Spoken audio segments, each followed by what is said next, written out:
I'm Janet Morley, aka also known as Grandma Baa, with my cute little granddaughter here today, and the two of us are going to do part of a series that we're putting together on a 30-day paleo menu. So that will include breakfast, lunch, dinner, snacks, drinks. And the reason we're doing this is Olivia and her brother have come here from Idaho to Phoenix, and they each have their own new lives, new apartments, and are learning cooking, and they want to do it healthfully, and inexpensively, and they know that their Grandma Baa is passionate about paleo. So we thought we would put this together for you because a lot of young adults are starting out and not sure where to start with healthy cooking in their own apartments or homes. So we're going to start off with what we love best, desserts. And we have found two sources for great desserts. We're not using our own recipes, but a little modification to them. And this one is a fabulous cookbook by Tammy Credicott, and she has become a very, very popularized paleo cook. And we think that her desserts are just kind of top of the line. And the other lady who also does wonderful recipes, and we will be demonstrating a recipe from her as well, is Elena, elenaspantry.com. And she makes the absolute best brownies that either one of us. Yeah. So really great. So Olivia, what are we doing today? Today we are making ginger peach scones, and tried these before. She made them, and oh, they're delicious. They're great. So yeah, so what we started out with is pretty much we started mixing the dry ingredients in the bowl, which consists of the almond flour right here, about 1.5 cups of almond flour. So you'll put that in there. Also, you can sift about 1/4 cup of the coconut flour with a little sifter here. Sift that in there. And along with cinnamon, we're going to do a 1/2 teaspoon of cinnamon, and also a tablespoon of the baking soda, and then you're going to want to add a 1/2 teaspoon of sea salt. So then you'll just like mix all of those together in there and make the dry ingredients one big mix.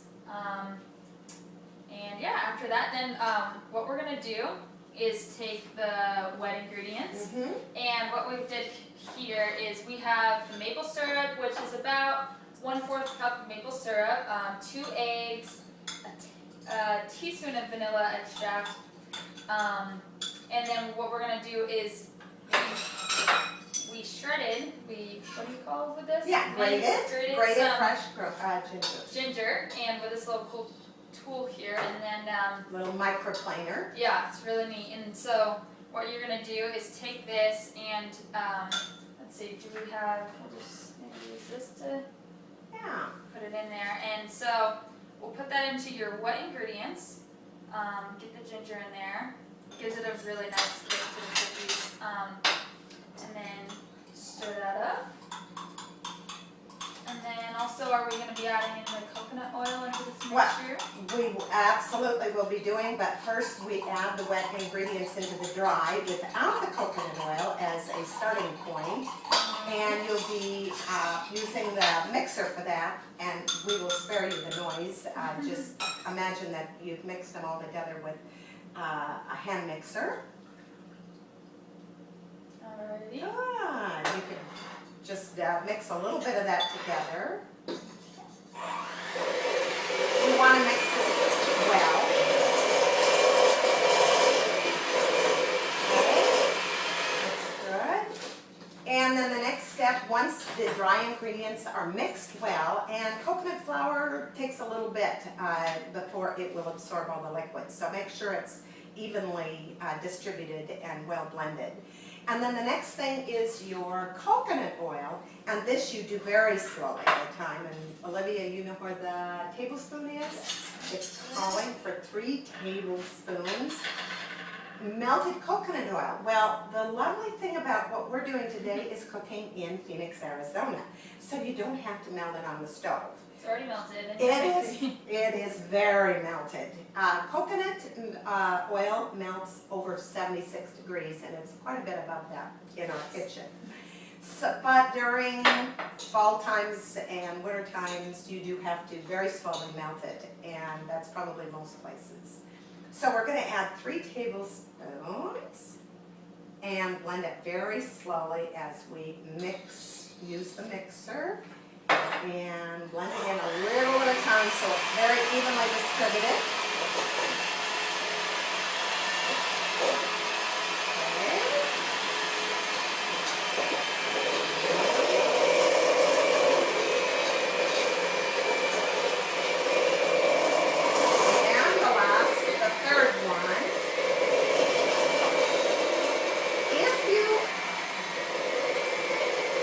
Not have coconut oil, another wonderful ingredient is ghee, G-H-E-E, which is, I guess I should turn that off.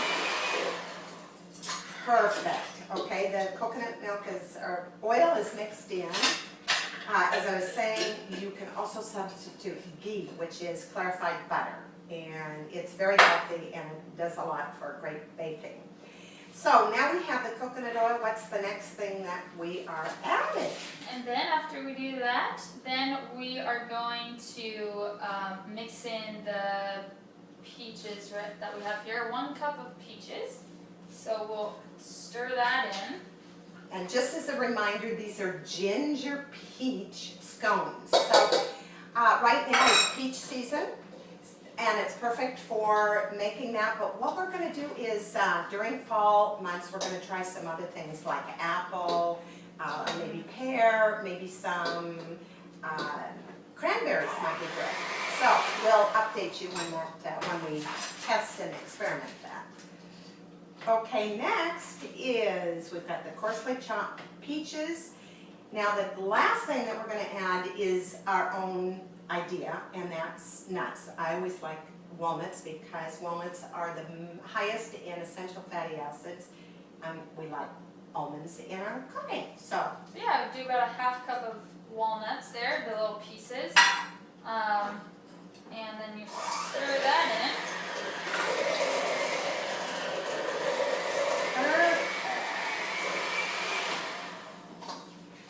Awesome.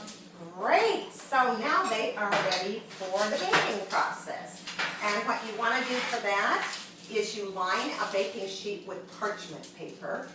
Parchment paper is not always easy to find in the natural, the unbleached, like this. And I buy mine on Vitacost.com, VITACOST.com. And I'm finding I use parchment paper for almost every bit of baking that I do. It's just a handy thing to always have. And of course, it's completely non-toxic.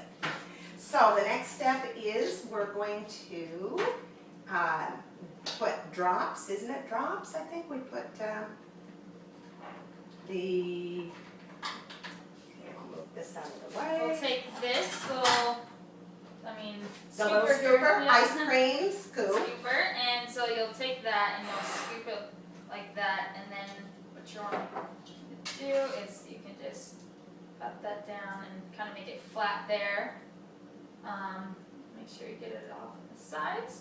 And then this one has a nice little thing you can press right there, so you can just plop the scone right onto there. So hopefully it will work out, that it will just go nicely onto the parchment paper.